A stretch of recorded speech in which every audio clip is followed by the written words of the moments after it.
samedi 9 novembre 2024. Bonjour, bonsoir, bienvenue sur Radio Télévision Éclair. Jeudi, nous braquons caméra nous en dedans l'hôtel Montana, mesdames et messieurs, justement, pour nous capables de faire vivre une activité que la présidence même a organisée.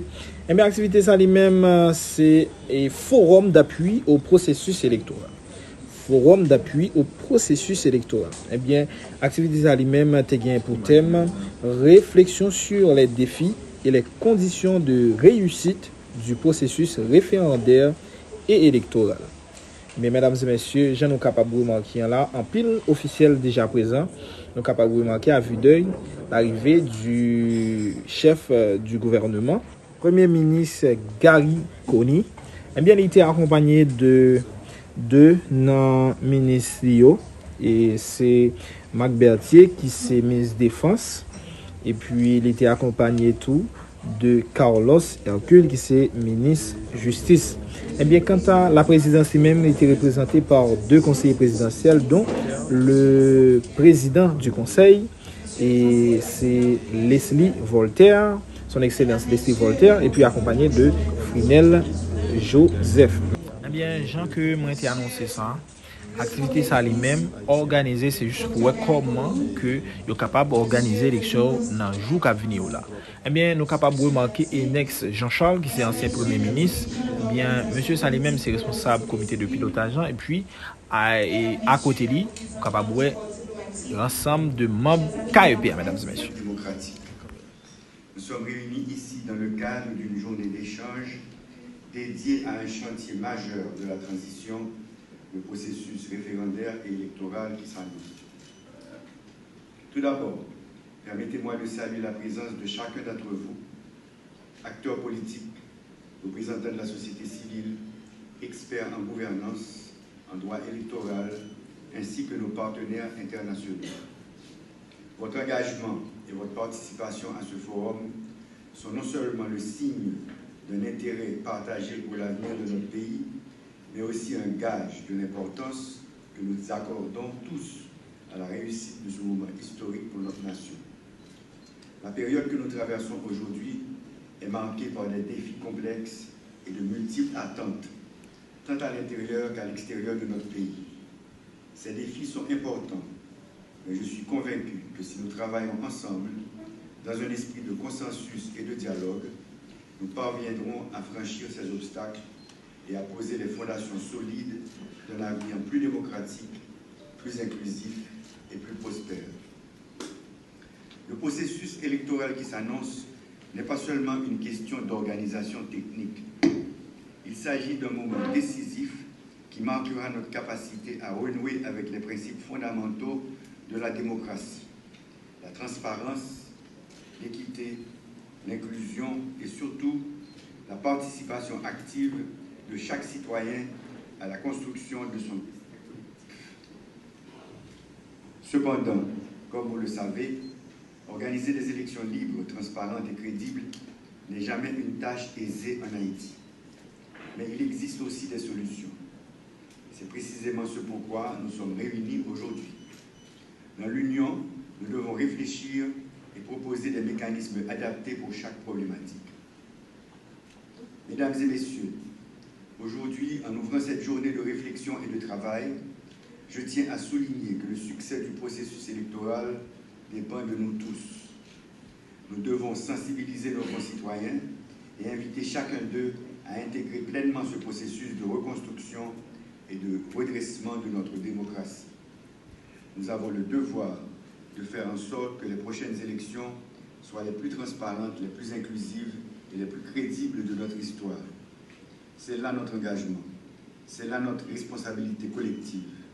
Et c'est dans cet esprit que je vous invite à débattre et à proposer des solutions concrètes pour que nos jeunes retrouvent un socle leur permettant de reprendre notre marche de peuple indépendant. Je suis convaincu que grâce à votre expertise, votre engagement et votre sens du collectif, nous réussirons à gagner ce pari sur notre futur. Nous ferons en sorte que ces élections ne soient pas seulement un événement politique, mais un véritable tournant pour notre démocratie, un moment où chaque voix comptera réellement. Je vous remercie pour votre attention et je vous souhaite de fructueux travaux. Merci.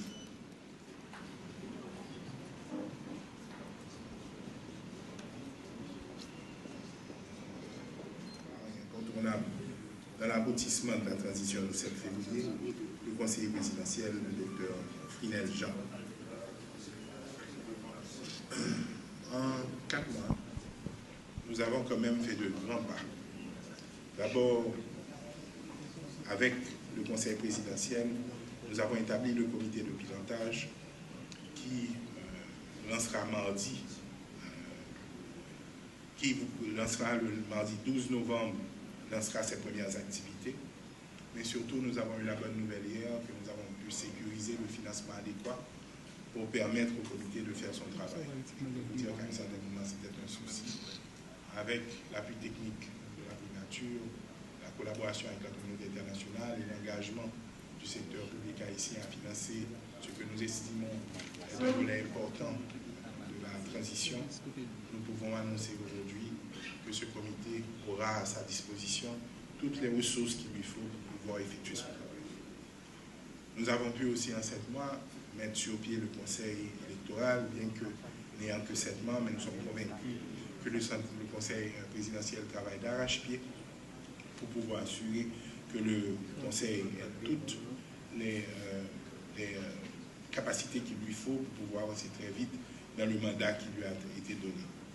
Ces 2 chantiers envoient un signal très clair aux politiques. Malgré la crise sécuritaire, nous allons avancer vers les élections. Nous nous sommes engagés à le faire et nous allons le faire. Ils envoient un signal très clair aux politiques que c'est le moment pour vous de venir participer activement et constructivement dans ce dialogue sur la Constitution, mais aussi c'est le moment de commencer à vous organiser pour vous préparer à aller aux élections, à mobiliser, à sensibiliser la population pour que nous puissions une fois pour toutes rompre avec des décennies de pratiques qui nous ont de manière continue emmenés vers cet abîme que nous vivons aujourd'hui.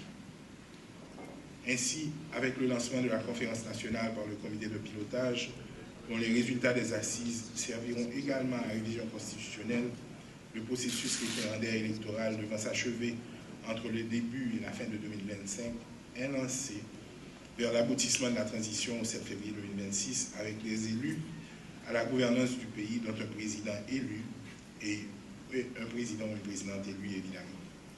La mise en œuvre, la réalisation et l'aboutissement de ces 2 grands chantiers de la transition constituent, à n'en pas douter, de grands défis dans le contexte sécuritaire, économique, social, humanitaire que vous connaissez tous.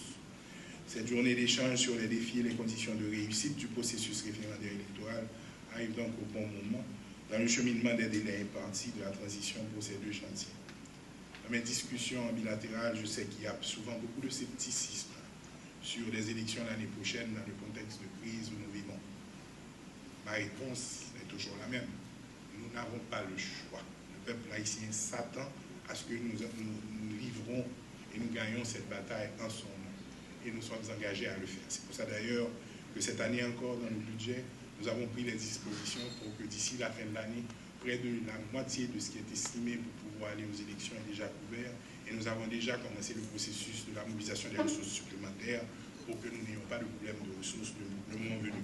C'est pour ça d'ailleurs que nous avons renforcé notre équipe pour pouvoir donner l'accompagnement qu'il faudra au CEP, au conseil, pour que lui aussi puisse faire son travail dans un environnement qui lui permettra quand même d'arriver et de maintenir un calendrier qu'il aura déterminé, j'espère, dans les prochaines semaines. Les recommandations qui suivront de ce forum permettront de préparer le terrain pour faire face aux grands enjeux et défis politiques de la phase de vitesse de croisière de la transition à partir, j'espère, de janvier 2025, notamment la conquête de la confiance et de la participation de la population dans le processus. Plus que jamais, je pense qu'il est important que les 2 branches de l'exécutif développent des attitudes cohésives, consensuelles et coordonnées pour résoudre dans une large mesure les questions sécuritaires et humanitaires afin de permettre à toute la population, dont les déplacés en âge de voter, de jouir et d'exercer conformément et librement leurs droits et devoirs citoyens tels qu'ils seront garantis par la Constitution révisée, la Déclaration universelle des droits humains et son pacte relatif aux droits civils et politiques, la Déclaration américaine des droits de l'homme ainsi que la Convention des Nations Unies contre toute forme de discrimination à l'égard des femmes. Nous continuons à avancer et nous ne pas faire d'acte. Nous pouvons aller vers le référendum pour 2025. Pas gain pour papa.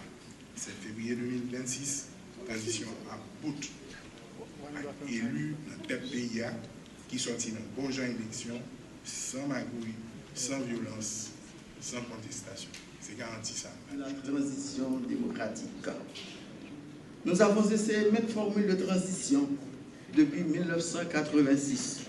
Nous avons connu maints et mes échecs. Le fait est qu'une transition réussie implique une vision, un consensus, des priorités, une élévation d'esprit, une manière de faire.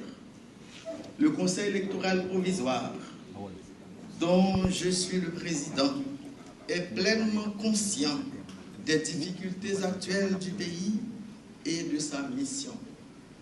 Point n'est besoin de décrire ici le contexte de crise dans lequel le Conseil est appelé à organiser le référendum et les prochaines élections générales dans le pays.